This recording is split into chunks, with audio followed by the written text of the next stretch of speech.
വെള്ളത്തിൻ്റെ ഒഴുക്കിനുള്ള പ്രകൃതി നിയമം ഒഴുക്കിനെ തടയാതിരിക്കുക എന്നുള്ളതാണ്.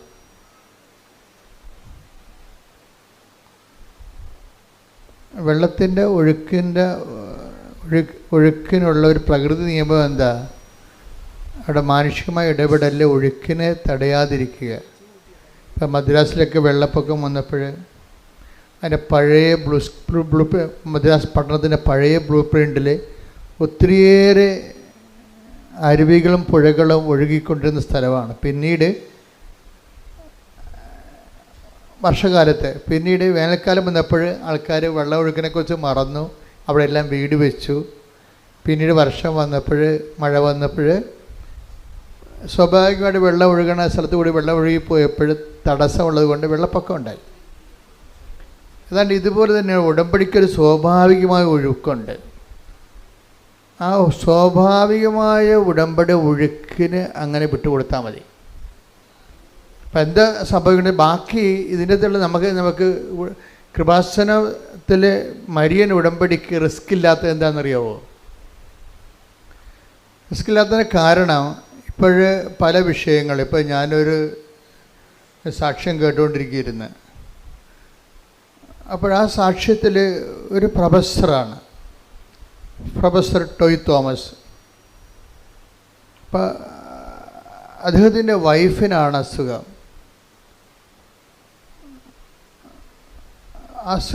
ക്യാൻസറാണ്. അതിവിടെ വന്ന് ഉടമ്പടി ചെയ്തു. ആദ്യത്തെ പ്രാവശ്യം അച്ഛനെ കണ്ടു. പിന്നെ കാര്യമായ ഒരു ഭേദം ഈ രോഗത്തിനുണ്ടാകുന്നുണ്ട്. അപ്പോൾ വീണ്ടും അവർ ഇവിടെ അച്ഛനെ കാണാൻ വന്നു. അപ്പോൾ ഓഫീസിൽ നിന്ന് പറഞ്ഞു 90 പ്രാവശ്യം കണ്ടതിന് ശേഷം പിന്നീട് 90 ദിവസം കഴിഞ്ഞിട്ടില്ല, അപ്പോൾ അവിടെ കാണാൻ പ്രയാസമാണെന്ന് പറഞ്ഞ് അവർ പറഞ്ഞ് മടക്കി വിട്ടു. അത് കറക്റ്റായ കാര്യമാണ്.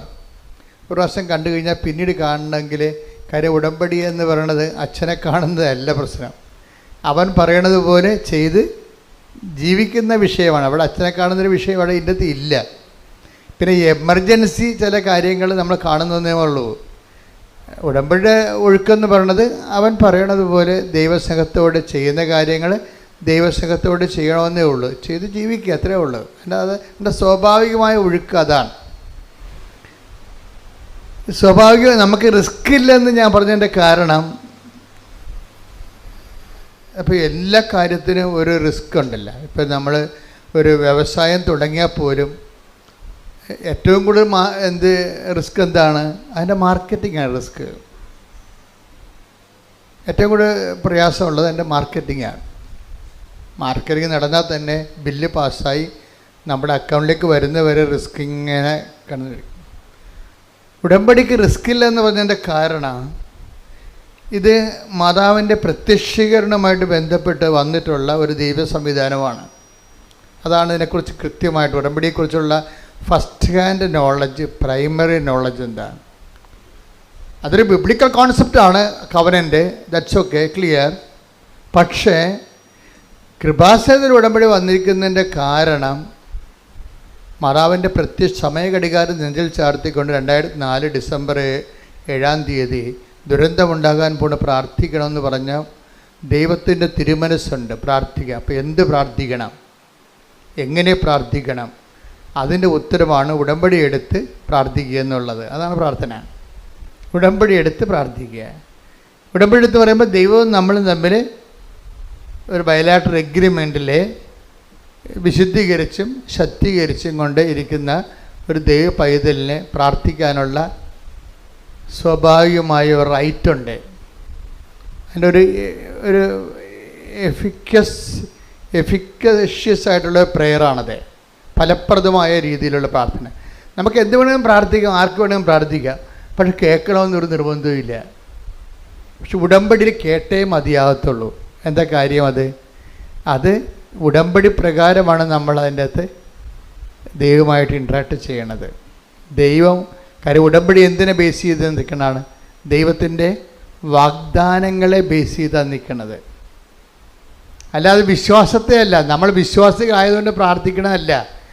ഉടമ്പടി വിശ്വാസത്തെ അല്ല അടിസ്ഥാനപ്പെടുത്തിയിരിക്കുന്നത്. മറിച്ച് എന്താണ്? ഉടമ്പടി വിശ്വാസം അതിലുണ്ട്, തീർച്ചയായിട്ടും. കറണ്ടില്ലാതെ ഫാൻ കറങ്ങത്തില്ലല്ലോ, വിശ്വാസം അതിലുണ്ട്. പക്ഷേ ഇതിൻ്റെ മെക്കാനിസം എന്ന് പറയണത് എന്താണ്? അത് മാതാവിൻ്റെ പ്രത്യക്ഷീകരണം ആരുടെ സബ്ജക്റ്റാണ്? നമ്മുടെ സബ്ജക്റ്റ് അല്ല. ജോസഫ് അച്ഛൻ വല്ല മെമ്മോറാണ്ടം കൊടുത്തിട്ടാണ് മാതാവ് പ്രത്യക്ഷപ്പെട്ടത്? ഇല്ല. അതാണ് വിഷയം. അതെപ്പോഴും നിങ്ങൾ അതിനെക്കുറിച്ച് എൻ്റെ ലളിതമായ വശങ്ങളെ ലളിതമായിട്ട് മനസ്സിലാക്കണം. ഇത് മുഴുവൻ റിസ്ക് കവർ ചെയ്യണ ദൈവത്തിൻ്റെതാണ്. ഇതാണ് ഞാൻ പറഞ്ഞത്. ഉടമ്പടി ഒരു സ്വാഭാവികമായ ഒഴുക്കാണ്. അതിൻ്റെ ഒഴുക്കിനകത്ത് നിങ്ങൾ ഒഴുകിയാൽ മതി. ബാക്കി ചെയ്യേണ്ടതെല്ലാം കർത്താവ്. റിസ്ക് നമുക്കില്ല അതിൻ്റെ അത്. എന്താ കാര്യം? ദൈവത്തിൻ്റെ ഒരു ആവശ്യമാണ് എന്ത്? മാതാവിൻ്റെ പ്രത്യക്ഷീകരണം സഭ ഏറ്റെടുക്കുക എന്നുള്ളത്. എന്തിനാണ്? സഭ മാതാവിനെ അംഗീകരിക്കുകയും അതുപോലെ തന്നെ മാതാവിൻ്റെ മാതൃക അനുഷ്ഠിക്കുകയും ചെയ്യുന്നത് ഏറ്റവും കൂടുതലുള്ളത് കത്തോലിക്ക സഭയിലാണ്. അത് നിങ്ങൾക്കറിയാം. അതുകൊണ്ടാണ് ഇത്രയും പ്രത്യക്ഷീകരണങ്ങളെല്ലാം ലൂർദ്, ഫാത്തിമ, മജ്ജിഗോറ, ഈ പ്രത്യക്ഷീകരണം എല്ലാം വരണ കാത്തലിക് മേഖലയിലാണ് വരണത്. കാര്യം അമ്മ ഒരു വിഷയം സഭയോട് പറഞ്ഞാൽ അമ്മയെ വിശ്വസിക്കുകയും അമ്മയെ മധ്യസ്ഥയായിട്ട്, പ്രധാന മധ്യസ്ഥയായിട്ട്, മധ്യസ്ഥന്മാരൊത്തിരി പേരുണ്ട് നമുക്ക്, വിശുദ്ധന്മാരെല്ലാം മധ്യസ്ഥന്മാരാണ്. ശരിക്കും നമുക്ക് തന്നെ മധ്യസ്ഥം വഹിക്കാം. വിശുദ്ധിയും മെനയുള്ളവരാണെങ്കിൽ നമ്മുടെ പ്രാർത്ഥനയും ദൈവം മധ്യസ്ഥമായിട്ട് കേൾക്കും. പക്ഷേ അമ്മ ഇവിടെ ദൈവത്തിനും മനുഷ്യനും ഇടയിലുള്ള ഏകമധ്യത്തിന് യേശുക്രിസ്തുവാണ്. പക്ഷേ മാനുഷികമായ കാര്യങ്ങൾക്കുള്ള, രക്ഷാകരമായ കാര്യമല്ല, മാനുഷികമായ കാര്യങ്ങളില്ലേ, നമുക്ക് വീടില്ല, ജോലിയില്ല, വിവാഹം ഒക്കണില്ല, മക്കളില്ല, രോഗമാണ്, ഇതൊക്കെ മാനുഷിക കാര്യമല്ലേ. ഏകരക്ഷകൻ എന്ന കൺസെപ്റ്റ് ഈ മനുഷ്യൻ്റെ വീണ്ടെടുപ്പ് നടത്തിയ ദേശമാണ്. അതിന് ഒരു കോംപ്രമൈസും ഇല്ലത്. കർത്താവല്ല, വേറെ ആരും അവിടെ ഇല്ല. ആ സ്പേസിൽ ഏകരക്ഷകനായിട്ട് ക്രിസ്തു മാത്രമേ ഉള്ളൂ.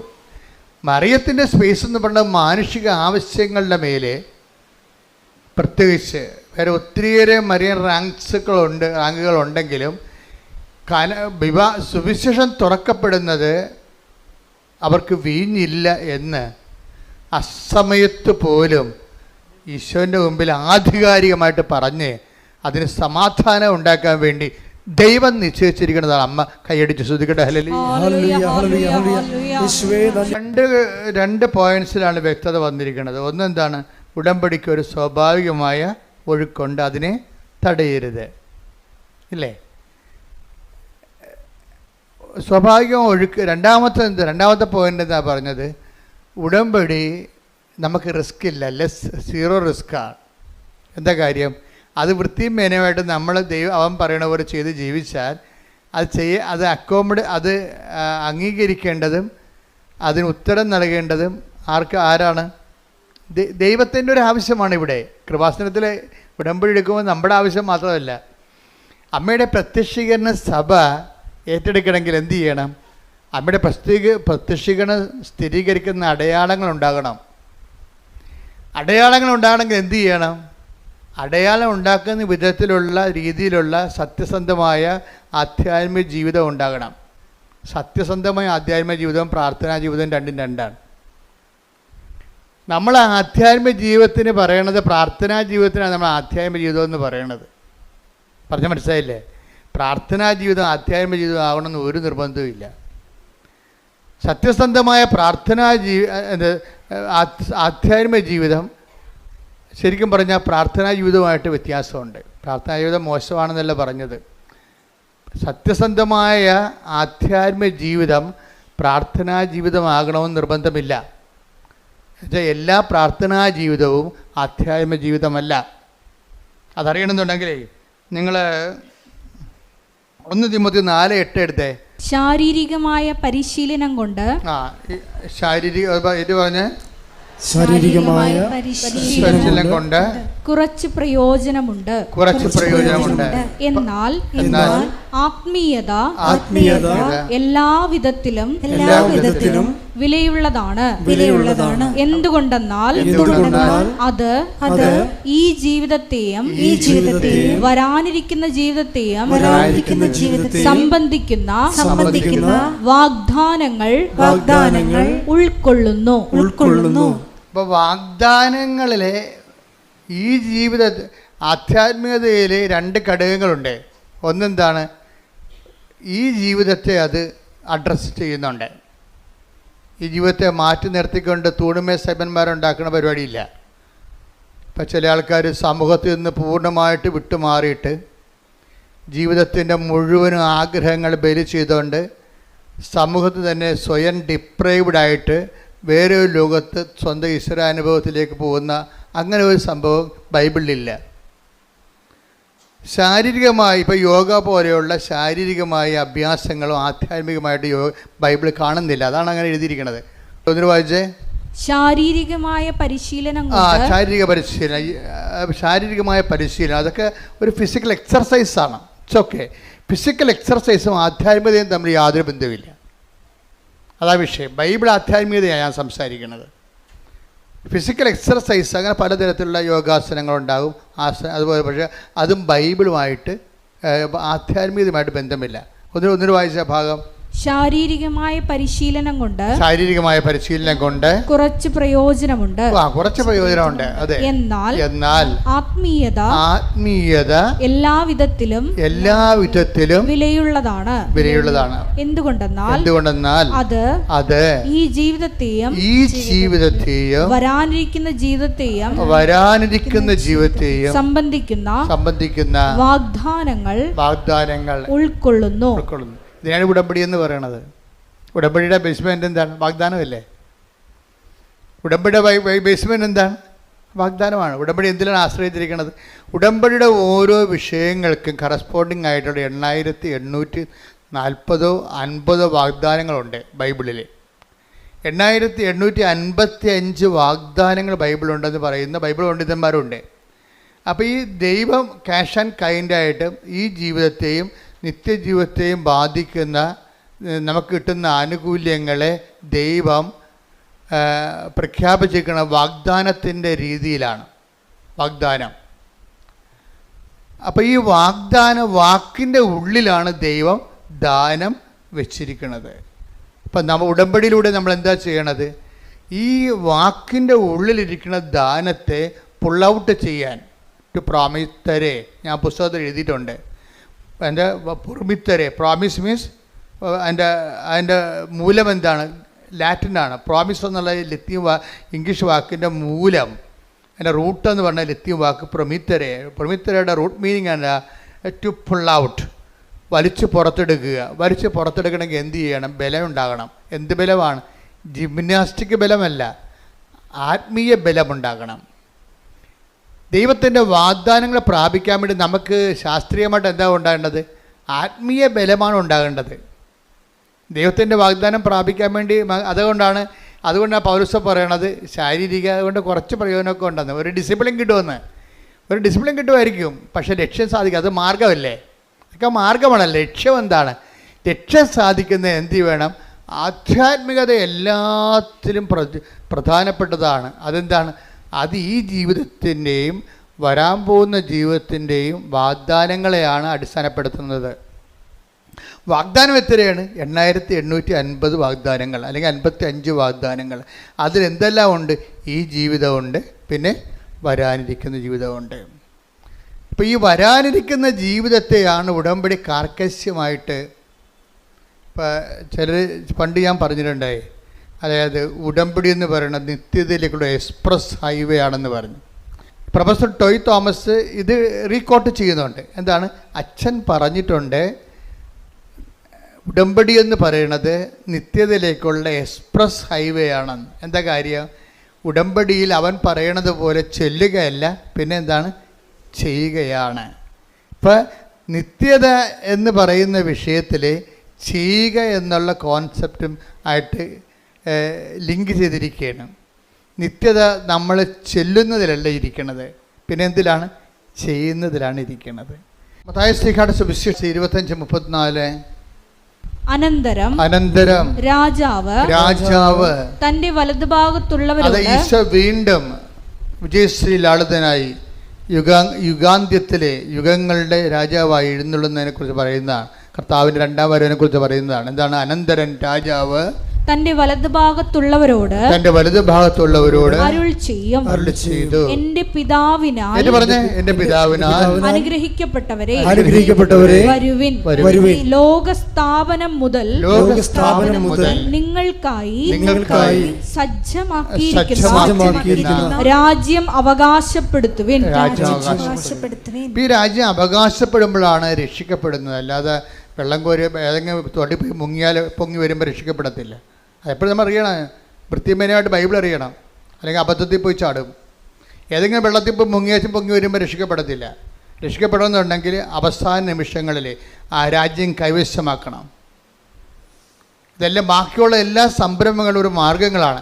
ലക്ഷ്യം സാധിക്കണമെങ്കിൽ തന്നെ ലക്ഷ്യം സാധിച്ചൊന്ന് നമ്മൾ പരീക്ഷ പഠിക്കാൻ തുടങ്ങിയിട്ടില്ല. അതുകൊണ്ട് തന്നെ സർട്ടിഫിക്കറ്റ് കിട്ടിയുള്ള അവസ്ഥ അതെന്ത് കള്ള സർട്ടിഫിക്കറ്റ് ആയിരിക്കും. നമ്മൾ പഠിക്കാൻ തുടങ്ങിയിട്ടില്ല. നമ്മൾ 10ാം ക്ലാസ് ചേർന്നിട്ടേ ഉള്ളൂ. അപ്പോൾ തന്നെ 10ാം ക്ലാസ്സിന് സർട്ടിഫിക്കറ്റ് കിട്ടിക്കണേ രക്ഷിക്കപ്പെട്ടെന്ന് പറയും. അത് കള്ള സർട്ടിഫിക്കറ്റ് അല്ലേ അത്. അപ്പോൾ അത് അനന്തരൻ രാജാവ്. ഇതിനെക്കുറിച്ചൊക്കെ ബുദ്ധി ഉണ്ടാകണം. ഇതൊക്കെ മനസ്സിലാക്കാനുള്ള കഴിവുണ്ടാകണം. എന്താ ഒന്നിനു വായിച്ചേ? അനന്തരൻ രാജാവ് തന്റെ വലതുഭാഗത്തുള്ളവരോട് അരുൾ ചെയ്യും, എന്റെ പിതാവിനാൽ അനുഗ്രഹിക്കപ്പെട്ടവരെ വരുവിൻ.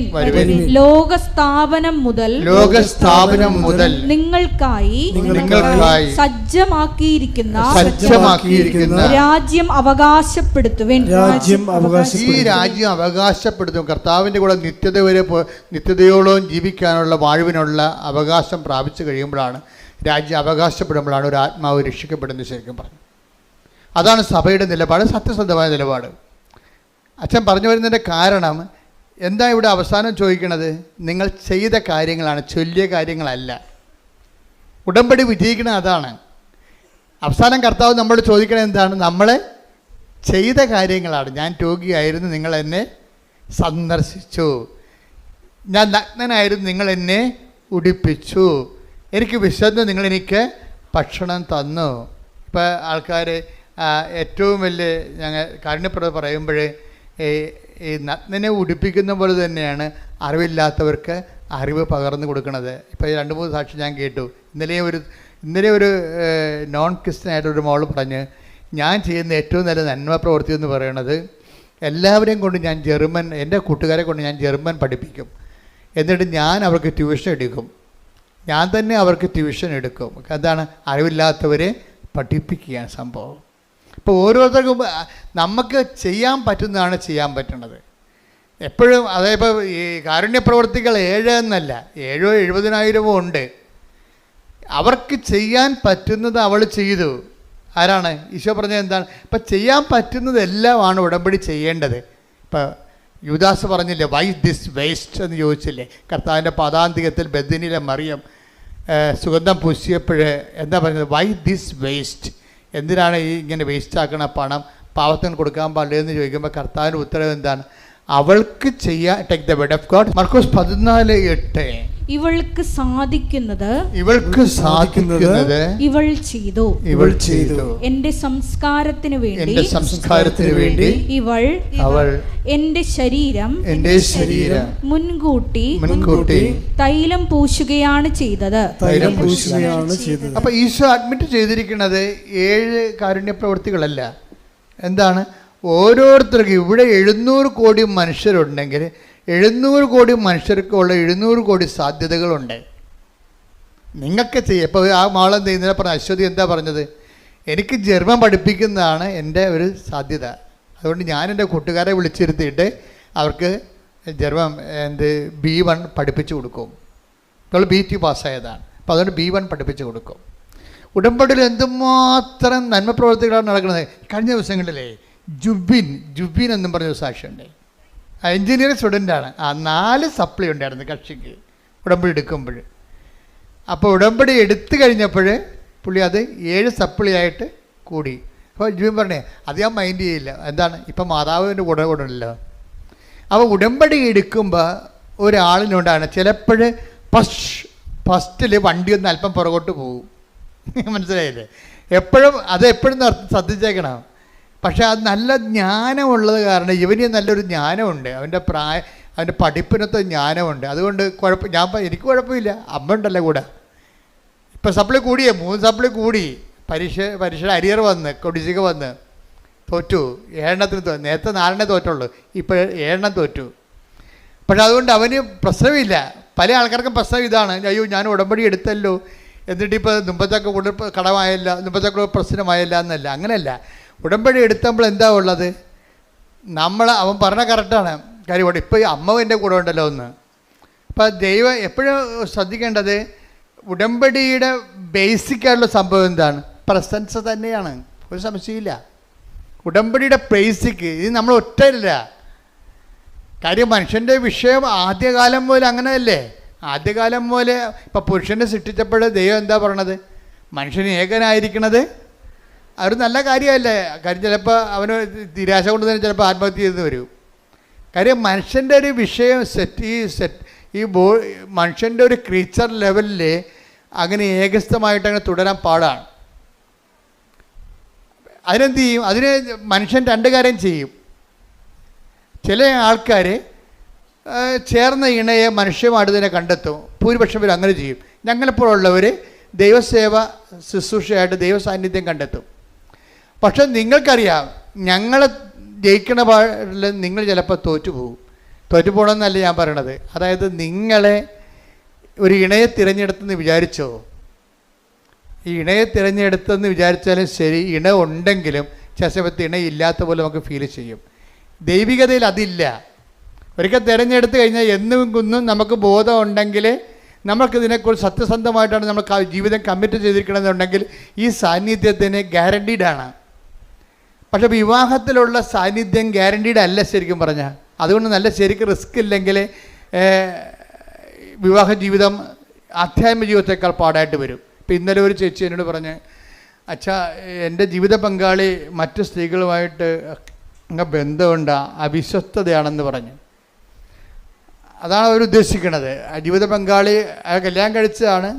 അപ്പോൾ എന്നാലും ആ ചേട്ടൻ മറ്റ് സ്ത്രീകളുമായിട്ട് ബന്ധമുണ്ടെന്ന് പറഞ്ഞു. അപ്പോൾ ഞാൻ ചേച്ചിയോട് പറഞ്ഞ്, ചേച്ചിക്ക് എത്ര വയസ്സുണ്ടെന്ന് ചോദിച്ചു. അപ്പോൾ പറഞ്ഞു 43. ഞാൻ പറഞ്ഞ കണ്ടാൽ 63 തോന്നുന്നില്ല എന്ന് പറഞ്ഞു. അതെന്താ കാര്യം? എന്താ അങ്ങനെ പറഞ്ഞത്? ശരിയാണ്. ഞാൻ പോയി ഒന്നുമില്ലെങ്കിൽ നിങ്ങൾ പോയി ഡൈയെങ്കിലും ചെയ്യാൻ പറഞ്ഞു. എന്ന് വെച്ചാൽ അവരൊരു അമ്മാമ്മ പരുവത്തിലിരിക്കുകയും അവർക്ക് അതിൻ്റെ ആവശ്യമില്ലേ, മര്യാദയ്ക്ക് ജീവിക്കാവേ. നമ്മൾ ശ്രദ്ധിക്കണം അല്ലേ? നമ്മുടെ പുരുഷൻ അല്ലെങ്കിൽ നമ്മുടെ സ്ത്രീ മറ്റൊരു ജീവിത പങ്കാളി തേടി പോകുന്നത് എന്തുകൊണ്ടാണ്? പോകാതിരിക്കാനുള്ള പ്രാഥമിക നടപടി ആരാ ചെയ്യേണ്ടത്? നമ്മളാ ചെയ്യേണ്ടത്. നിങ്ങളുടെ വീടിൻ്റെ വാതിക്ക് താക്കോൽ പോയിട്ട് കൃപാസന വാതിക്ക് വന്ന് നോക്കിയാൽ താക്കോൽ കിട്ടുക. അതാണ് പ്രശ്നം. നിങ്ങൾ ചെയ്യാനുള്ള സംഭവം ഞാൻ ഇവിടെ ചേച്ചിയോട് പച്ചമ നടത്തി പറഞ്ഞു. എൻ്റെ സ്വഭാവം നിങ്ങൾക്ക് അറിയാവില്ല. അപ്പോൾ അവിടെ തന്നെ കാര്യങ്ങൾ പറയും. ദൈവികമായ കാര്യങ്ങളാണ് ദൈവികമായിട്ട് സംസാരിക്കും, മാനുഷികമായ കാര്യങ്ങളാണെങ്കിൽ മാനുഷികമായിട്ട് സംസാരിക്കും. ഇപ്പോൾ പണ്ട് ഞങ്ങൾ അപ്പോൾ ഉടനെ ചേച്ചി കാര്യം മനസ്സിലായി. നിങ്ങൾ ചില ചേച്ചിമാരുടെ ഒരു പ്രശ്നം വന്നത്, ഇനിയിപ്പോൾ എന്നാ നോക്കാനാണ്, കെട്ടി കഴിഞ്ഞത് പറയുകയും ചെയ്ത്, ഇനിയിപ്പോൾ ആരാ ബോധിപ്പിക്കാനാണ്? അപ്പോൾ ഇത്രയും നാൾ നിങ്ങൾ ബോധിപ്പിച്ചുകൊണ്ടിരിക്കുന്നത് കെട്ടാൻ പോണവനെ ബോധിപ്പിക്കാൻ പോകുകയല്ല ഞാൻ. പക്ഷേ ഇനിയാണ് ബോധിപ്പിക്കൽ കൂടുതൽ വേണ്ടി വരണത്. വിവാഹ ജീവിതത്തിലുള്ള റിസ്ക് അതാണ്. ഈ കെട്ടിയവളെയും കെട്ടിയവനെയും മരണം വരെ ബോധിപ്പിക്കേണ്ടി വരും. അതുകൊണ്ട് വൃത്തിമേനോട് ജീവിക്കണം, ബോഡി കറക്റ്റ് ചെയ്ത് ജീവിക്കണം. അതുപോലെ തന്നെ ഈ വിവാഹ ബന്ധത്തിൽ തന്നെ ശാരീരിക ബന്ധമുണ്ട്. അതിൻ്റെ പ്രധാനപ്പെട്ട ഒരു ലക്ഷ്യം തന്നെ അതാണ്. ലക്ഷ്യങ്ങളിൽ ഒന്ന് അതാണ്. അപ്പോൾ അത് നമ്മൾ ശ്രദ്ധിക്കണം. നമ്മുടെ ബോഡി കറക്റ്റായി നിൽക്കുക, അത് ഭംഗിയായിട്ടിരിക്കുക, ഷെയ്പ്പായിട്ടിരിക്കുക. ഇതൊക്കെയെല്ലാം ദൈവം നമുക്ക് തന്ന വാഗ്ദാനത്തിൻ്റെ ഭാഗമായിട്ട് നമ്മൾ ഏറ്റെടുത്തിട്ട് കടമയുടെ ഭാഗമാണ്. ഞാൻ എന്താ പറയണമെന്ന് ചോദിച്ചു കഴിഞ്ഞാൽ, ഇങ്ങനെയുള്ള ഓരോ വിഷയങ്ങൾ ജീവിതത്തിൽ വരുമ്പോൾ ആദ്യം നമ്മൾക്ക് ചെയ്യാനുള്ള കാര്യങ്ങൾ നമ്മൾ ചെയ്യണം. എന്നിട്ടാണ് ദൈവദരിസനത്തിൽ ഈ വിഷയം അവലാദ്യമായിട്ട് വെക്കേണ്ടത്. നമ്മൾ ചെയ്യേണ്ടതിനെ കൊന്ന് നമ്മൾ ചെയ്യത്തില്ല. നമ്മൾ ഇനിയിപ്പോൾ 2 പിള്ളേരായിപ്പോയി, ഇപ്പം എന്നാ നോക്കാനാ, ആരെ ബോധിപ്പിക്കാനാണെന്ന്. ജീവിതകാലം മൊത്തം ബോധിപ്പിക്കലല്ലേ? ബോധിപ്പിക്കാതെ എങ്ങനെ ജീവിക്കും? പഞ്ചായത്തുകാരെ ബോധിപ്പിക്കാതെ നിങ്ങളുടെ വീട്ടിൽ നിങ്ങൾക്ക് താമസിക്കാൻ പറ്റുമോ? നിങ്ങളൊന്ന് വീടിൻ്റെ ഒരു ഇറക്കവും എടുത്തു നോക്കിയേ. പഞ്ചായത്തുകാർ അപ്പോൾ ഒന്നും പറയും ബോധിപ്പിക്കാതെ ജീവിക്കാം. പച്ച വെള്ളം വേണമെന്നുണ്ടെങ്കിൽ വാട്ടർ അതോറിറ്റിയെ ബോധിപ്പിക്കാതെ ജീവിക്കാൻ പറ്റുമോ? ഇല്ല. എല്ലാം ബോധിപ്പിച്ചേ ജീവിക്കാൻ പറ്റത്തുള്ളൂ. അപ്പോൾ നമ്മുടെ ജീവിതകാലം മുഴുവൻ മനുഷ്യനെയും ദൈവത്തെയും ബോധിപ്പിച്ച് മാത്രമേ ഈ പച്ചയായിട്ടുള്ള ജീവിത യാഥാർത്ഥ്യങ്ങളെ ഓവർടേക്ക് ചെയ്തിട്ട് കാര്യമില്ല. അതിനെ ഫേസ് ചെയ്യാണ് വേണ്ടത് ബുദ്ധിപൂർവമായിട്ട്. ശ്രുതിക്കട്ടെ ഹല്ലേലൂയ. പരമദിവ്യകാരുണ്യത്തിന് നേരവും ആരാധനയും സ്തുതിയും പുകഴ്ചയും ഉണ്ടായിരിക്കട്ടെ. അപ്പോൾ എന്താ പ്രശ്നം വെച്ച് കഴിഞ്ഞാൽ, ഈ ആധ്യാത്മികത നേരത്തെ പറഞ്ഞ പോലെ തന്നെ ഈ ചില മനുഷ്യർ ആധ്യാത്മികത സ്വീകരിക്കാൻ ഇത്തിരി താമസിക്കും. അപ്പോൾ അവരോട് നിങ്ങൾ ഓർക്കും, ജോസഫ് എന്താ ഇങ്ങനെ ജഡികമായിട്ട് സംസാരിക്കണമെന്ന് ചോദിക്കും. ചിലങ്ങനെ മനസ്സിൽ വിചാരിക്കുമെന്നുണ്ടാകും, ഇങ്ങനെയാണോ ഇതിൻ്റെ ഉത്തരം? ഇതിങ്ങനെ തന്നെയാണ് ഇതിൻ്റെ ഉത്തരം. എന്താ പ്രശ്നം വെച്ച് കഴിഞ്ഞാൽ, മനുഷ്യന്മാർ പലരും ഈ ക്രിസ്തുവിനെ സ്വീകരിക്കുന്നതിൻ്റെ കാര്യത്തിൽ ഡിഗ്രീസ് ഓഫ് വേരിയേഷൻസ് ഒത്തിരി ഉണ്ട്. എല്ലാവരും ഒരേ രീതിയിലല്ല. ഇപ്പം നല്ലവണ്ണം ക്രിസ്തുവിനെ സ്വീകരിച്ചവരാണെങ്കിൽ അവർക്ക് പിന്നെ ഈ പ്രശ്നമില്ലല്ലോ, അവർ വേറെ ജീവിത പങ്കാളിത്തേക്ക് പോകത്തില്ലല്ലോ, ഇല്ലേ? നല്ലവണ്ണം ക്രിസ്തുവിനെ സ്വീകരിച്ചവരാണെങ്കിൽ പോകത്തില്ല. ക്രിസ്തുവിനെ സ്വീകരിക്കാത്ത ഭർത്താക്കന്മാരില്ലേ, ഭാര്യമാരില്ലേ? ഉണ്ടല്ലോ. അതിലിപ്പം വചനെടുത്ത് 1 കൊറിന്ത്യൻസ് 2:14 എടുത്ത് ശ്രുതിക്കട്ടെ. ഹല്ലേലൂയ ഹല്ലേലൂയ ഹല്ലേലൂയ ഹല്ലേലൂയ. യേശുവേ നന്ദി, യേശുവേ സ്തുതി. ഹല്ലേലൂയ.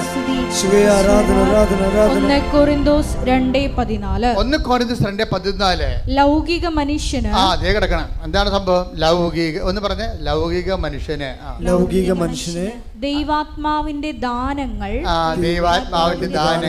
ഭോഷത്വമാകയാൽ വേറെ ചെടിച്ചുമാരെ തിരക്കി പോണ ആ മനുഷ്യനോട് ഉടമ്പടിയെക്കുറിച്ച് പറഞ്ഞാൽ ഏക്കുക. എന്താ? അയാൾ ലൗകിക മനുഷ്യനാണ്. അയാൾ ചിലപ്പോൾ കത്തോലിക്കനാകാം, പക്ഷേ അയാൾ ലൗകിക മനുഷ്യനാണ്. കാര്യം എന്താണ്? യഥാർത്ഥ ക്രിസ്ത്യാനി ജീവിത പങ്കാളിയെ വഞ്ചിക്കത്തില്ല. ഉറപ്പല്ലേ? പിന്നെ പക്ഷെ അവൻ ക്രിസ്തുവിനെ സ്വീകരിക്കാൻ ആകണം.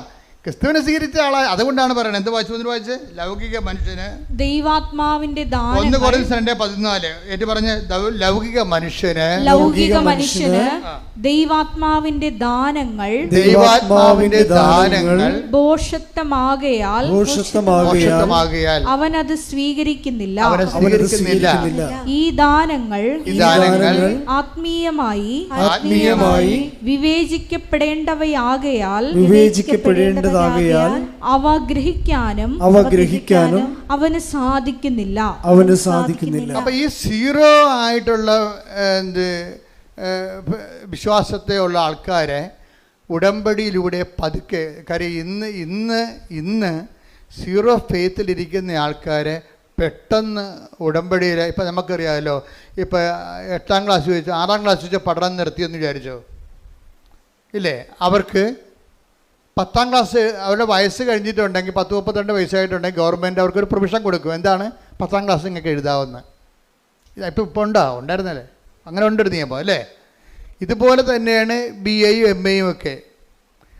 അവർ +2 പണ്ട് പാസ്സായതാണ്. പിന്നെ കുറേ കാലത്ത് ഗ്യാപ്പ് വന്നുപോയി. ഇപ്പോൾ വയസ്സ് കയറുകയാണെങ്കിൽ ഗവൺമെൻറ് അവർക്ക് MA എഴുതാനുള്ള അനുവാദം കൊടുക്കും.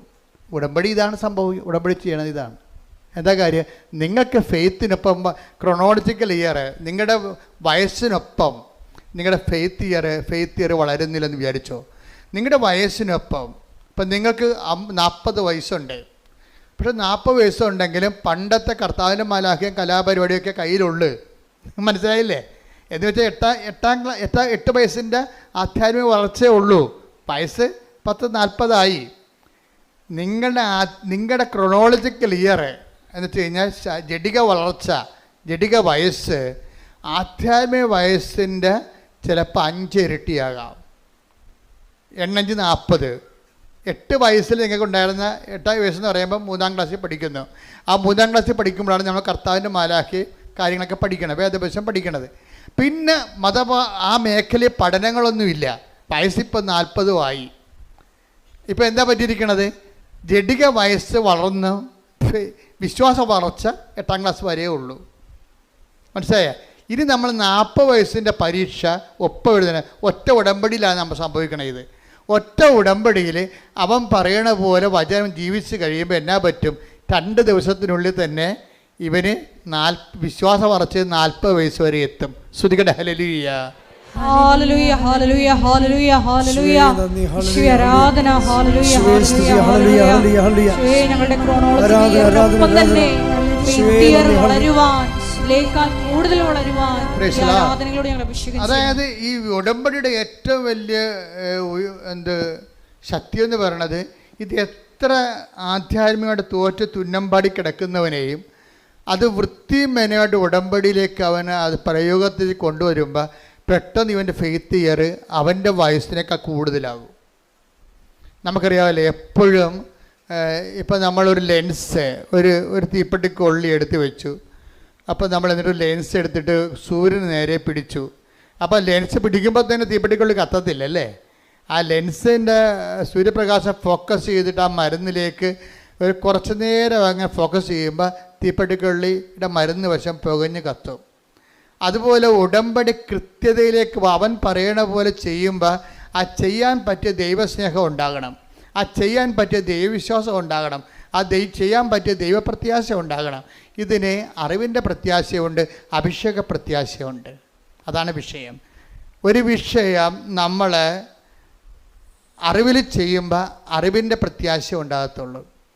ഒരു വിഷയം നമ്മൾ അനുഭവത്തിൽ ചെയ്യുമ്പോൾ അഭിഷേക പ്രത്യാശ ഉണ്ടാകും. അപ്പം നിങ്ങൾ പറയാം, അച്ഛാ മനസ്സിലാകണില്ലെന്ന് പറയും. അത് മനസ്സിലാക്കി തരാം. അതെന്താ ഇപ്പോൾ സംഭവം വെച്ച് കഴിഞ്ഞാൽ, നമ്മൾ ദൈവസ്നേഹത്തോടെയാണ് നിങ്ങൾ അവൻ പറയണ പോലെ ചെയ്യണമെന്നുണ്ടെങ്കിൽ അത് പെട്ടെന്ന് നമുക്ക് ദൈവത്തെ അനുഭവിക്കാൻ പറ്റും. ദൈവസ്നേഹത്തോടെയാണ് നമ്മൾ ഓരോ വിഷയവും. ഇപ്പോൾ ഈ അദ്ദേഹത്തിൻ്റെ പ്രൊഫസർ ടോയ് തോമസ്, വൈഫിൻ്റെ അസുഖം അറിയാമല്ലോ. വൈഫിൻ്റെ ചെറിയ അസുഖമൊന്നുമല്ല. ആ വൈഫിൻ്റെ ആദ്യം ലിംഫോമ എന്ന് പറയുന്ന മുഴയുന്ന ക്യാൻസർ ആണെന്നാണ് ആദ്യം ഡിക്റ്റേറ്റ് ചെയ്തത്. പക്ഷേ അതിൻ്റെ സ്കാനിങ് റിപ്പോർട്ട് വന്നപ്പോൾ എന്താ സംഭവിച്ചിരിക്കണമെന്ന് അറിയാം. അത് ആ രോഗം അഡിനോ കസിനോവ എന്ന് പറഞ്ഞ അതായത് ക്യാൻസറിൻ്റെ 5ാം സ്റ്റേജായി. 5ാം സ്റ്റേജായെന്ന് വെച്ചാൽ പിന്നെ ഇനി അതിന് മരുന്നില്ല, അതിന് റേഡിയേഷൻ ഇല്ല, കീമോ ഇല്ല, ഓപ്പറേഷൻ ഇല്ല, ഒന്നുമില്ല. ആകപ്പാടെ ഉള്ളതെന്ന് വെച്ച് കഴിഞ്ഞാൽ മരണം വരെയുള്ള പാലിയേറ്റീവ് കെയർ മാത്രമേ ഉള്ളൂ. ഈ പ്രൊഫസറിൻ്റെ വൈഫിൻ്റെ അവസ്ഥയാണ് പെട്ടെന്ന് പാലിയേറ്റീവ് കെയറിൽ മാത്രമായിപ്പോയി. കാര്യം ആ രോഗത്തിന് മരുന്നില്ല, കീമോ ഇല്ല, റേഡിയേഷൻ നടക്കത്തില്ല, ഓപ്പറേഷൻ ഇല്ല. അപ്പോൾ ഇതെല്ലാം ഈ ഒരു സിറ്റുവേഷനിലാണ് വൈഫും പ്രൊഫസർ ടോയ് തോമസും കൂടി ഉടമ്പടി എടുക്കുന്നത്. അതായത് ഒരു ക്യാൻസറിന് അതിന് ആ 5th സ്റ്റേജിലാണ് വന്നിരിക്കുന്നത്. അതിന് ഓപ്പറേഷൻ ഇല്ല, കീമോ നടക്കാൻ പറ്റത്തില്ല, പിന്നെ ഓപ്പറേഷനും ഇല്ല, റേഡിയേഷനും ഇല്ല. അപ്പം പിന്നെ എന്താ ഉള്ളത്? മരണത്തിനായി കാത്തിരിക്കുക, ഒരുങ്ങുക മാത്രമേ ഉള്ളൂ ആ വിഷയം. അപ്പോൾ ആ ഒരു സിറ്റുവേഷനിൽ ഈ പ്രൊഫസർ എന്താ ചെയ്യണത്? പ്രൊഫസർ പറയണത്, ഞാൻ ഈ പത്രം ഓരോ വീട്ടിലും കൊണ്ടുപോയിട്ട് കർത്താവിനെക്കുറിച്ചും ഞങ്ങളുടെ അനുഭവത്തെക്കുറിച്ചും അവരോട് സംസാരിക്കുമെന്നാണ്. ഇത് ആദ്യം തുടങ്ങിയ പരിപാടിയാണ്, വെറുതെ കൊണ്ടേ കൊടുക്കുകയല്ല. ഈ അറിവിൻ്റെ പ്രത്യാശയും അഭിഷേകത്തിൻ്റെ പ്രത്യാശയും തമ്മിൽ വ്യത്യാസമുണ്ട്.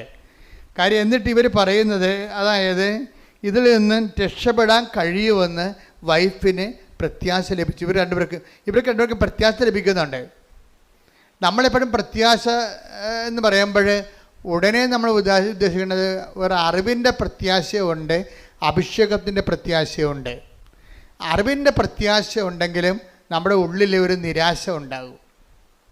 മനസ്സിലായില്ലേ? അറിവ് മൂലം ഉണ്ടാകുന്ന പ്രത്യാശയും ഒരാത്മീയ പ്രത്യാശ അല്ലത്. അതൊരു സെക്യുലറായിട്ടുള്ള ഹോപ്പാണ്, അറിവിൽ നിന്ന് നമുക്കുണ്ടാകുന്ന ഹോപ്പാണ്. പക്ഷേ യഥാർത്ഥ ഹോപ്പ് അനോയിൻറ്റഡ് ഹോപ്പ് എന്ന് പറയും. എന്താണ്?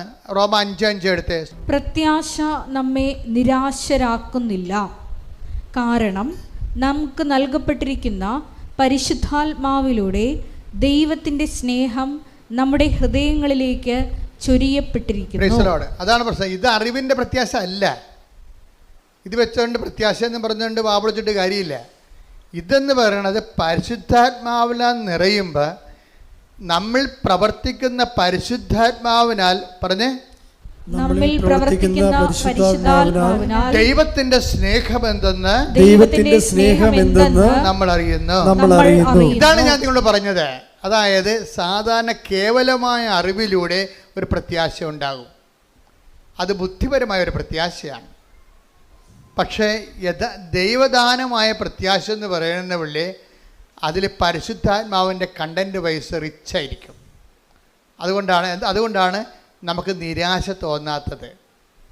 പല പ്രത്യാശ, ഇപ്പോൾ ഒരു കല്യാണം വിട്ടുപോകുമ്പോൾ അമ്മ പറയും സാരമില്ല, അവൻ പോയാൽ വേറെ തന്നെ അതിനേക്കാളും നല്ല ദൈവം തരും. ആ ശരിയാണ് മമ്മി എന്ന് പറയും. അതെന്താണ്, എന്നാലും നല്ലതായിരുന്നു, അവന് PR ഉണ്ടായിരുന്നു. മനസ്സിലായില്ലേ?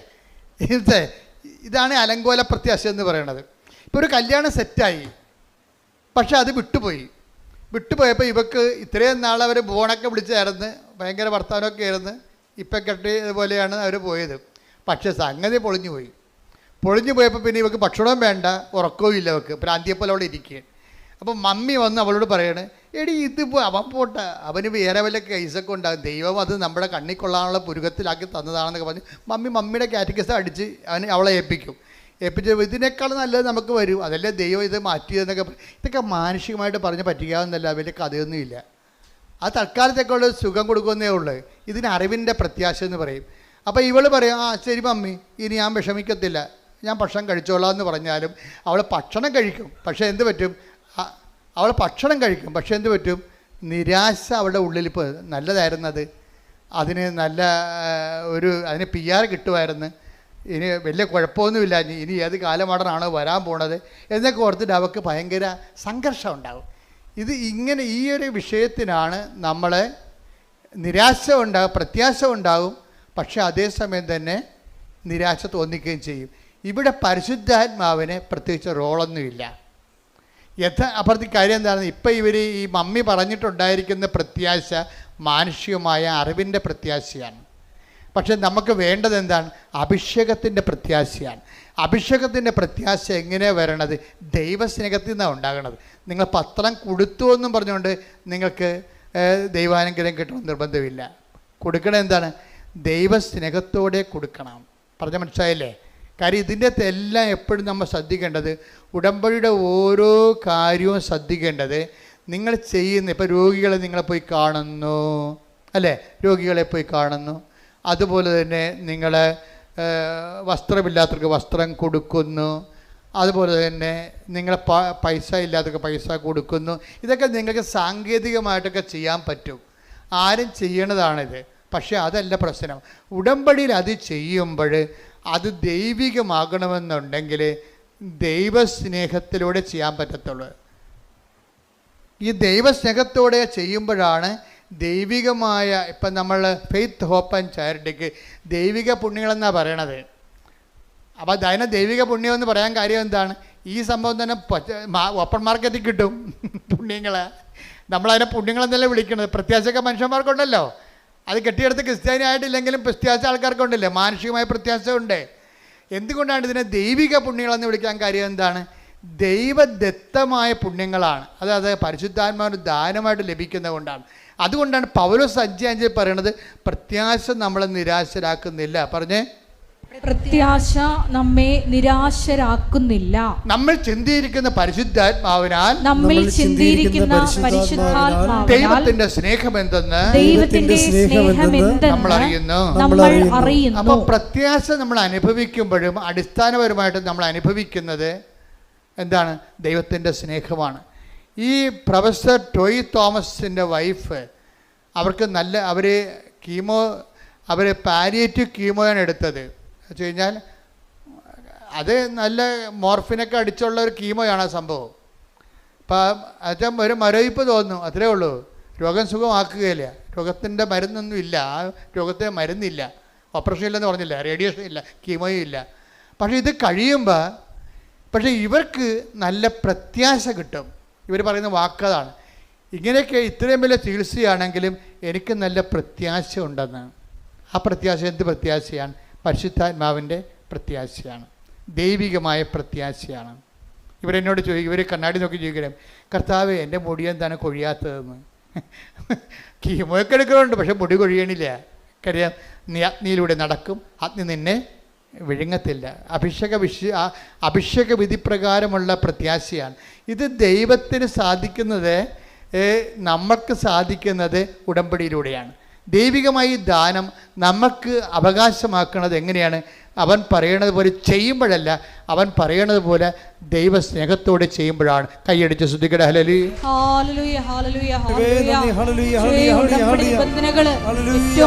കൈ നെഞ്ചത്ത് വെച്ചൊന്ന് ആത്മാർത്ഥത്തോടെ പ്രാർത്ഥിച്ചേ, കർത്താവേ ഞങ്ങൾക്കെല്ലാവർക്കും അഭിഷേക വിധി പ്രകാരമുള്ള പ്രത്യാശയുടെ അഭിഷേകം ലഭിക്കാൻ ഞങ്ങളെ അനുഗ്രഹിക്കണമേ. ഞങ്ങളുടെ ജീവിതത്തില് അങ്ങയുടെ തിരുസന്നിധിയിൽ വെച്ചിട്ടുള്ള വിഷയങ്ങള് അങ്ങയുടെ കാലത്ത് നടക്കുന്നത് വരെ പ്രത്യാശയോടെ ജീവിക്കുവാൻ ഞങ്ങൾക്ക് ദൈവസ്നേഹ സ്നിഗ്ധമായ അഭിഷേകം ചെയ്യണമേ.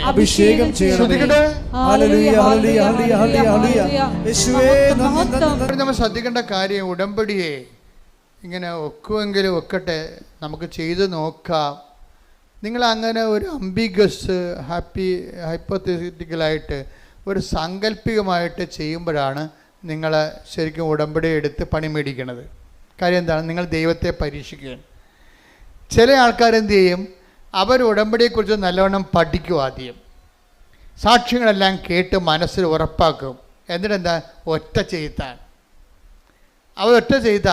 ഉടമ്പടിക്ക് മുമ്പ് തന്നെ അവരിവിടെ വരുന്ന മുമ്പ് തന്നെ അവർ പോയി കുമ്പസാരിക്കും. അവർ ഇന്നലെ കേട്ട സാക്ഷ്യം എന്താണ്? ഞാൻ ഉടമ്പടിക്ക് മുമ്പ് തന്നെ 1 മാസമേ ഉടമ്പടിക്ക് എന്നെ ഒരുക്കിയെന്ന്. അതാണ് സംഭവം. ഞാൻ ഉടമ്പടി ചെയ്യുന്നതിന് 1 മാസം മുമ്പ് തന്നെ ഞാൻ ഉടമ്പടിയിലാണെന്ന രീതിയിൽ ജീവിക്കാൻ തുടങ്ങിയെന്ന് പറഞ്ഞിരിക്കുക. എന്താണ്? സത്യസന്ധമായിട്ട് ഇൻവെസ്റ്റ് ചെയ്തിരിക്കുകയാണ്. അപ്പം അങ്ങനെ വരണ കാരണം എന്താ വെച്ച് കഴിഞ്ഞാൽ അവർക്ക് ലാഗിങ് വരത്തില്ല. പക്ഷേ ലാഗിങ് വന്നില്ലേലും ഇങ്ങനെയുള്ള ആൾക്കാരെ സംബന്ധിച്ചിടത്തോളം ആന്തരിക അഭിഷേകമുള്ള കാരണം അവർക്ക് ടൈം പ്രശ്നമല്ലാതെ വരും. ഒരു കംപ്ലൈൻറ്റും ചെയ്യത്തില്ല. എന്താ കാര്യം? അതിന് ടൈം ആകുമ്പോൾ കർത്താവ് കൃത്യമായിട്ടത് ചെയ്യും. ഇപ്പം എന്താ വിഷയം എന്ന് പറയണത്? ഇപ്പോൾ നിങ്ങൾക്കറിയാമല്ലോ, ഈ പറഞ്ഞ പ്രൊഫസർ ടോയ് തോമസിൻ്റെ വിഷയം തന്നെ എടുക്കുക. ആ ചേട്ടായി എന്താ ചെയ്യണത്? അവർ കോളേജ് പ്രൊഫസറാണ്, പക്ഷേ ഇവരും അതുപോലെ തന്നെ ടീച്ചറാണ്. പക്ഷെ അവരെന്ത് ചെയ്യും? അവർ ഈ സിറ്റുവേഷനിലും മറ്റുള്ളവർക്ക് ഈ പത്രങ്ങൾ കൊണ്ടുപോയി എല്ലായിടത്തും പറഞ്ഞിട്ട് അവരുടെ അനുഭവം എന്ന് പറഞ്ഞാൽ എന്താണെന്നറിയാവോ? അവരുടെ രോഗത്തിന് എന്താ സംഭവിച്ചിരിക്കുന്നത്? റേഡിയേഷൻ പറ്റത്തില്ല, ഓപ്പറേഷൻ പറ്റത്തില്ല, കീമോ പറ്റത്തില്ല. പക്ഷേ പാലിയേറ്റീവ് കീമോ, മരിക്കാനുള്ള കീമോ കൊടുത്തിരിക്കുകയാണ്. ആ സംഭവം പക്ഷേ ഒരു കീമോ കഴിഞ്ഞ് 2 കീമോ 3ാമത്തെ കീമോ ടെസ്റ്റ് ചെയ്ത് നോക്കിയപ്പോൾ ഉണ്ട് 99% ഇവർ സുഖപ്പെട്ടിരിക്കുകയാണ്. അപ്പോൾ ഇവരുടെ അനുഭവങ്ങൾ പറഞ്ഞാണ് ഇവർ ആൾക്കാർക്ക് പത്രങ്ങൾ കൊടുക്കേണ്ടത്. എന്നുവെച്ചാൽ അത് കൊടുത്ത് ഒപ്പിച്ച് തീർക്കുന്ന ഒരു കാര്യമല്ല, മറിച്ച് എന്താണ്? അത് തന്നെ ഒരു ജോലിയാണ്, പ്രേക്ഷിത പ്രവർത്തനമാണ് ഉടമ്പടി. കാര്യം കാര്യം ഇത് ആദ്യമേ തന്നെ ഞാൻ തുടങ്ങിയപ്പോൾ തന്നെ പിശാച് പല്ലും നഖവും കൊണ്ട് പത്രത്തെ എതിർത്തായിരുന്നു. ഇപ്പം ഞാൻ 3-4 പേര് ഇതിൻ്റെ ഒരു കീബോർഡിൽ നിൽക്കുന്ന ആൾക്കാരുണ്ട്. ഞങ്ങൾക്ക് ഇതിനെക്കുറിച്ച് വ്യക്തമായ ഐഡിയ ഉണ്ട്. അപ്പോൾ എന്തെല്ലാം ലോകം മുഴുവനും തലകുത്തി മറിഞ്ഞാലും ഞങ്ങളുടെ തലകുത്തി മറിയത്തില്ല. എന്താ കാര്യം? ഇപ്പം ഞാൻ തന്നെ നിങ്ങളുടെ വിഷയത്തിൽ ഞാൻ എപ്പോഴും സംസാരിക്കണം. എന്താ കാര്യം? ഈ വിഷയത്തിൻ്റെ ഇപ്പം ഞാൻ ജീവിച്ചിരിക്കുന്നതോളം കാലം ഫസ്റ്റ് ഹാൻഡ് പ്രൈമറി വിറ്റ്നസ് ഞാനാണ്. മാതാവ് പ്രത്യക്ഷപ്പെടേണ്ട കണ്ടത് ഞാൻ മാത്രമേ അമ്മയെ കണ്ടുള്ളൂ, സത്യമായിട്ടും കണ്ടുള്ളൂ. പക്ഷേ ഇന്ന് ലക്ഷക്കണക്കിന് മനുഷ്യർ അമ്മയെ കാണുന്നുണ്ട്, അനുഭവത്തിലൂടെയും നേരെയും. ഇപ്പോൾ തന്നെ പ്രൊഫസർ ജോയ് തോമസിൻ്റെ ഈ ക്യാൻസർ വന്നിരിക്കുന്ന ചേച്ചി ഒരു ദിവസം വചനം കേട്ടുകൊണ്ടിരിക്കുക പറയും, ഇന്ന് കഠോരമായ രോഗത്തിലിരിക്കുന്നവർ മാതാവിൻ്റെ സാന്നിധ്യം മഴവില്ല് പോലെ കാണുമെന്ന് പറഞ്ഞ് അതുപോലെ തന്നെ കണ്ട്. അതെന്താ കാര്യം വെച്ച് കഴിഞ്ഞാൽ ഈ വിശ്വാസത്തിൽ ദൈവത്തെ അന്വേഷിക്കുന്നവർക്ക് ദൈവം സമീപസ്ഥനാണ്. ദൈവം സമീപസ്ഥനാണ്. ഹൃദയ പരമാർത്ഥതയോടെ take the bed of God. ശ്രുതികളെ ഹല്ലേലൂയ ഹല്ലേലൂയ ഹല്ലേലൂയ ഹല്ലേലൂയ. യേശുവേ നന്ദി. ഹല്ലേലൂയ ഹല്ലേലൂയ ഹല്ലേലൂയ. യേശുവേ ആരാധന ആരാധന ആരാധന. യേശുവേ നന്ദി. മഹത്വം മഹത്വം മഹത്വം മഹത്വം. ഹല്ലേലൂയ ഹല്ലേലൂയ ഹല്ലേലൂയ. 145 സങ്കീർത്തനം 18 തിരുവചനം. സങ്കീർത്തനം 145:18. തന്നെ വിളിച്ചപേക്ഷിക്കുന്നവർക്ക് തന്നെ വിളിച്ചപേക്ഷിക്കുന്നവർക്ക് ഹൃദയ പരമാർത്ഥതയോടെ വിളിച്ചപേക്ഷിക്കുന്നവർക്ക് കർത്താവ് സമീപസ്ഥനാണ്. കർത്താവ് സമീപസ്ഥനാണ്. കളങ്കമില്ലാതെ പരമാർത്ഥത വേണം. അല്ല വെക്കുവോ? അച്ഛൻ പറഞ്ഞ് ശരിയായിരിക്കുവോ? അത് മഴവില്ല് ചുമ്മാ കണ്ടതല്ലേ? ആകാശത്ത് കാണാം മഴവില്ലൊക്കെ, പിന്നെ അച്ഛൻ പറഞ്ഞതാണ്. അച്ഛൻ പറഞ്ഞില്ല, പറഞ്ഞാലും പറഞ്ഞില്ലെങ്കിലും മഴവില്ല ഇവിടെ ഉണ്ടാകത്തില്ലേ? ഇങ്ങനെയൊക്കെ എന്ത് വേണമെങ്കിൽ നമുക്ക് സംശയിക്കാം. അതുകൊണ്ട് തന്നെയാണ് ഹൃദയ പരമാർത്ഥതയുടെ കാര്യം എന്താണ്? കർത്താവ് എന്നോട് സംസാരിച്ചതാണെന്ന് അതൊക്കെയറിയാമല്ലോ. ദൈവവിധി പ്രകാരമുള്ള ദൈവഹിതപ്രകാരമുള്ള ദർശനങ്ങളുണ്ടാകും. അപ്പോൾ ആ വ്യക്തിക്ക് അത് ഉദ്ദേശിക്കുന്നുണ്ടെങ്കിൽ ആ വ്യക്തിക്ക് അതിൻ്റെ ഇൻ്റർപ്രിട്ടേഷൻ കൊടുത്തിരിക്കും ദൈവം. ഇങ്ങനെയല്ല നമ്മൾ സ്വപ്നത്തിലൂടെ ഓരോ കാര്യങ്ങൾ വിവേചിക്കുന്നത്. ദൈവഹിതപ്രകാരമുള്ള ദൈവം ഉദ്ദേശിച്ചിട്ട് കൊടുക്കുന്ന സ്വപ്നങ്ങളുണ്ട്, ദൈവം ഉദ്ദേശിച്ചിട്ട് കൊടുക്കുന്ന ദർശനങ്ങളുണ്ട്. അതെന്താണ്? അതിൻ്റെ പ്രിൻ്റ് ഔട്ട് ഉൾപ്പെടെയാണ് അതിൻ്റെ ആ വ്യക്തിയെ അഡ്രസ്സ് ചെയ്യണത് വിത്ത് അഡ്രസ്സാണ് കൊടുക്കണത്. കാര്യം എന്താണ്? ഇത് എന്നെക്കുറിച്ച് പറഞ്ഞതാണെന്ന് ആന്തരികമായ ബോധ്യം എനിക്ക് കിട്ടും. Praise the Lord. ദൈവഹിതപ്രകാരമുള്ള ദർശനങ്ങൾക്കോ സ്വപ്നങ്ങൾക്കോ ദൈവം നിങ്ങൾക്ക് തന്നെ ബോധ്യപ്പെടുത്തി തരും. എന്താണ്? ഇത് നിങ്ങളെ തന്നെ ഉദ്ദേശിച്ച് ചെയ്തിട്ടുള്ളതാണെന്ന് പറയും. അത് പറയുന്ന സമയത്ത് ചിലർക്ക് കുളിരോടുന്ന പോലുള്ള ശാരീരികമായ ഫിസിക്കൽ ഫിനോമിന ഉണ്ടാകും. ദൈവാനുഭവത്തിന് ഒത്തിരിയേറെ രസകരമായ അനുഭവങ്ങളുണ്ട്. കാര്യം അത് പറഞ്ഞുകൊണ്ടിരിക്കുന്ന സമയത്ത് രണ്ടുപേരുടെ ഇരട്ട അഭിഷേകം എന്ന് പറയും. പറയുന്നവർക്കും കേൾക്കുന്നവർക്കും ഒരേ സമയം തന്നെ ആന്തരികമായ ഈ ബോഡിയിൽ തന്നെ ഫീലിംഗ് ചെയ്യും. ഒരു പ്രത്യേക നമ്മൾ ഒരു പൂരണിപ്പെന്നൊക്കെ പറയുന്ന പോലെ രീതിയിലുള്ള ഒരു ഫീലിംഗ് നമുക്കുണ്ടാകും. കേൾക്കുന്നവർക്കും ഉണ്ടാവും, പറയുന്നവർക്കും ഉണ്ടാവും. അപ്പോൾ എന്താണ്? പരിശുദ്ധാത്മാവിൽ ചെയ്യുന്ന കാര്യങ്ങൾക്കും സംഭവിക്കുന്ന കാര്യങ്ങൾക്കും നമുക്ക് പേഴ്സണൽ കൺകറൻസ് കിട്ടാൻ നമുക്ക് വ്യക്തിപരമായി ദൈവം നൽകുന്ന ശാരീരികമായ അനുഭവങ്ങൾ ഫിസിക്കൽ ഫിനോമെറ്റിസിസമാണ്. ശരിക്കും പറഞ്ഞാൽ ഇങ്ങനെയുള്ള ഒരു വിഷയം ദൈവികമായ കാര്യങ്ങളുടെ ശാരീരികമായ പ്രതിഭാസങ്ങൾ അത് ഇന്നത്തെ കാലത്ത് ഉടമ്പടിയുടെ അനുഭവങ്ങളിൽ കൂടിക്കൂടിയാണ് വരണത്. അപ്പോൾ അത് എല്ലാവർക്കും അതുകൊണ്ടാണ് സുഗന്ധാഭിഷേകം വരണത്, മഴവില്ല് വരണത്, അതുപോലെ തന്നെ മാതാവ് സ്വപ്നത്തിൽ വന്ന് വിളിക്കണത്. കഴിഞ്ഞ ദിവസങ്ങളിൽ ഒരു സാക്ഷ്യം ഉണ്ടായെന്ന് വെച്ച് കഴിഞ്ഞാൽ ആ മനുഷ്യന് നമ്മുടെ അദ്ദേഹം പറയണത് ഇവിടെ ഇതിന് വാതിക്കലിരിക്കുന്ന മാതാവ് വന്ന് എന്നെ ഒരു സ്വർണത്തിൻ്റെ വടി കൊണ്ട് ഞാൻ അമ്മയോട് പറഞ്ഞായിരുന്നു, അമ്മ എൻ്റെ ജന്മത്തിൽ ഞാൻ 5:30 എഴുന്നേരം ചരിത്രമില്ല. എനിക്ക് 35 വയസ്സായി. 35 കൊല്ലത്തിനുള്ളിൽ ഇന്ന് വരെ ഞാൻ 8 മണിക്കൊക്കെ എഴുന്നേൽക്കണത്. ഞാനെങ്ങനെയാണ് 5:30 എഴുന്നേൽക്കണത്? അപ്പോഴെന്ത് ചെയ്ത് അമ്മ കറക്റ്റ് 5:29 ആയപ്പോൾ കൃപാസം വാദിക്കെ നിൽക്കുന്ന മാതാവ് വന്ന് എന്നെ തോണ്ടി വിളിച്ചു. ഞാൻ ഞെട്ടി എഴുന്നേറ്റ് നോക്കിയപ്പോൾ മണി 5:30. അതായത് ഈ കാലങ്ങളിൽ അഡ്രസ്സ് നേരിട്ട് നമുക്ക് അനുഭവം കിട്ടും. നേരിട്ട്. അതായത് ഒന്നാമത്തെ കൃപാസനത്തിൻ്റെ വിഷയം സഞ്ചാരി മാതാവാണ്. എന്ന് വെച്ച് കഴിഞ്ഞാൽ ഇപ്പം തന്നെ ഇവരുടെ കാര്യം തന്നെ എടുക്കാം. ഇവർക്ക് ഈ ക്യാൻസർ 99% കുറഞ്ഞല്ല, പിന്നെ 1% ഉള്ളു. അപ്പം ആ സന്തോഷ വാർത്ത എന്നെ അറിയിക്കാൻ വേണ്ടി അവരിവിടെ വന്നപ്പോൾ എന്നാ പറ്റിയത്? പ്രൊഫസർ ഇവിടെ വന്നപ്പോൾ ഓഫീസിൽ നിന്ന് പറഞ്ഞ്, നിങ്ങൾ കഴിഞ്ഞ ആഴ്ച കണ്ടതല്ലേ അച്ഛനെ, കണ്ടിട്ട് പോയപ്പോഴല്ലേ ഇത്രയും കുറഞ്ഞിരിക്കണത്, ഇനിയിപ്പോൾ നിങ്ങൾക്ക് 90 ദിവസം കഴിഞ്ഞ് കാണാൻ പറ്റത്തുള്ളൂ. കാര്യം ഒത്തിരി പേര് കാണാനുണ്ട്, ഒരു പ്രാവശ്യം പോലും കാണാത്തവരുണ്ടല്ലോ. അപ്പോൾ പ്രൊഫസറിന് അത് കാര്യം മനസ്സിലായപ്പോൾ പ്രൊഫസർ സങ്കടത്തോടെയാണെങ്കിൽ തിരിച്ചുപോയി. പിറ്റേ ദിവസം കൊണ്ട് ഞാൻ പ്രൊഫസറിൻ്റെ വീടിൻ്റെ വാതിൽക്കൽ നിൽക്കണം. അല്ല, എനിക്കറിയാൻ പാടില്ല. ഞാൻ ചേന്നമംഗലത്ത് പോയ ആളാണ്. ചേന്നമംഗലം എൻ്റെ പഠനത്തിൻ്റെ ഒരു ഭാഗമാണ്. പഴയകാല ക്രിസ്ത്യൻ സെറ്റിൽമെൻറ്റാണ് ചേന്നമംഗലം എന്ന് പറയുന്നത്. 1800 കൊല്ലം പഴക്കമുള്ള സെറ്റിൽമെൻറ്റാണ്. അപ്പോൾ അതിനെക്കുറിച്ചുള്ള പഠനങ്ങളൊക്കെ ഉണ്ട്. ഞാൻ ഒരു പുസ്തകം എഴുതുന്നുണ്ട്. ആ പുസ്തകത്തിൻ്റെ ആവശ്യത്തിന് വേണ്ടി ഞാൻ ചേന്നമംഗലത്ത് യഹൂദ പള്ളി ചെന്ന് ആ പള്ളി ഒത്തിരി ഇടാകൂടങ്ങളിൽ പോയിട്ടാണ് ആ പള്ളിയിലെത്തിയത്. പള്ളി അടച്ചിട്ടിരിക്കാൻ. പള്ളി അടച്ചിട്ടപ്പോൾ റോഡ് വക്കെ നിന്നിരിക്കുന്ന ഒരാളിനെ ഞാൻ വിളിച്ചിട്ട് ഞാൻ കാറിലേക്ക് വിളിച്ച്, വിളിച്ചപ്പോൾ അയ്യോ ജോസഫത്തല്ലേ, എന്താ ഇവിടെ എന്ന് ചോദിച്ചു. ഞങ്ങൾ ഇന്നലെ അച്ഛനെ കാണാമെന്നു. അപ്പോഴെന്ത്, അച്ഛാ ഞങ്ങൾ സാക്ഷ്യം പറയാനിരിക്കുകയാണ്, 1% കൂടിയേ എനിക്ക് ക്യാൻസർ ഉള്ളൂ, ബാക്കിയെല്ലാം അമ്മ ഏറ്റെടുത്ത്, അച്ഛാ ഒന്ന് പ്രാർത്ഥിക്കാൻ പറഞ്ഞു. അപ്പോൾ എന്താണ്, ഇവിടുന്ന് മടക്കി വിട്ട ആളെ അമ്മ എന്നെ അവിടെ വീട്ടിൽ കൊണ്ട് ആശീർവദിച്ചു. അപ്പോൾ എന്താ പ്രശ്നം എന്ന് വെച്ച് കഴിഞ്ഞാൽ, സഞ്ചാരി മാതാവ് ഇതാണ് സംഭവം. ഈ കാലങ്ങളിൽ ഉടമ്പടിയുടെ വിഷയം എന്ന് പറയണത് ജീവനോടെ അത് ഞാൻ പറഞ്ഞ ഉടമ്പടി നിങ്ങൾ അതിൻ്റെ ഒഴുക്കത്തുനിന്ന് ഒഴുകിയാൽ മതി. മനസ്സിലായോ? ഉടമ്പടി തടസ്സമില്ലാതെ ഒന്ന് ഒഴുകിയാൽ മതി. അതിൻ്റെ ഫലം സ്വാഭാവികമായിട്ട് ഉണ്ടാകണമെന്ന്, നമുക്ക് റിസ്ക് ഇല്ല. എന്താ കാരണം, ഒരു കാര്യം നടന്നില്ലെങ്കിൽ ദൈവം അത് ഏറ്റെടുത്തിട്ടുണ്ടെങ്കിൽ ദൈവം നേരിട്ട് ആ വിഷയത്തിൽ തീരുമാനം ഉണ്ടാക്കും. അതാണ് ഉടമ്പടി. എന്താ കാര്യം, ഇത് മാതാവിൻ്റെ പ്രത്യക്ഷീകരണത്തിൻ്റെ സ്ഥിരീകരണത്തിൻ്റെ വിഷയമായത് കാരണം നമ്മളെ അനുഗ്രഹിക്കുക, സാക്ഷികളാക്കി മാറ്റുക ആരുടെ ആവശ്യമാണ്? നമ്മുടെ ആവശ്യം പോലെ തന്നെ ദൈവത്തിൻ്റെ ആവശ്യമാണ്. അതുകൊണ്ടാണ് ഇത് സ്പീഡാകുന്നതിൻ്റെ കാര്യം. നിങ്ങൾക്ക് പറ്റുന്ന ചിലർക്ക് പറ്റുന്ന അബദ്ധം, നിങ്ങളിങ്ങനെ പൊട്ടം കണ്ണാനെ പോലെ തപ്പിയും തടഞ്ഞു വെക്കുക, എന്തിനൊക്കെ ചെയ്യോ, ഇനി അത് എവിടെ കൊടുക്കാനാണ്, രോഗികളെ കാണാനാണ്, ആരെ കാണാനാണ്, നമ്മുടെ താലൂക്കിൽ ഗവൺമെൻറ് ആശുപത്രി ഉണ്ടാ, കൊള്ളാം നല്ല പരിപാടിയെ പോയി. അവിടെ ഇന്ന് വരെ ഒരു ഗവൺമെൻറ് ആശുപത്രി പോയിട്ടില്ല, എല്ലാം പ്രൈവറ്റ് ആശുപത്രിയിലേ പോയിട്ടുള്ളൂ. അപ്പോൾ പാവത്തങ്ങളൊക്കെ ഉള്ള ഗവൺമെൻറ് ആശുപത്രി ആയിരിക്കുമല്ലോ ഉള്ളത്, അവരെല്ലാം പോയി കാണേണ്ടത്. അപ്പോൾ അവരെ പോയി കാണുമ്പോൾ ഇവർക്ക് അറിയത്തില്ല, ഇവരുടെ മനുഷ്യരുടെ സംസർഗബോധമാണ്. നമ്മുടെ താലൂക്കിൽ ഗവൺമെൻറ് ആശുപത്രി ഉണ്ടാകുന്ന പോലും അവർക്ക് അറിയത്തില്ല, അത്രയും ബന്ധമുള്ളു. അങ്ങനെ മനുഷ്യനുമായിട്ട്, സാധാരണ മനുഷ്യനായിട്ട് ഒരു ബന്ധമില്ലാത്തവരെ ഇപ്പോഴെന്ത് ഉടമ്പടി എന്ത് ചെയ്യും, അവരെ തിരക്കിപ്പോകും. തിരക്കിപ്പോകണത് ഉടമ്പടിയുടെ ഒരു നിയോഗം നിറവേറ്റാനല്ല, ശരിക്കും പറഞ്ഞാൽ ദൈവത്തിൻ്റെ സ്നേഹത്തിൽ നിങ്ങൾ വളരാൻ വേണ്ടിയാണ്. Price the Lord.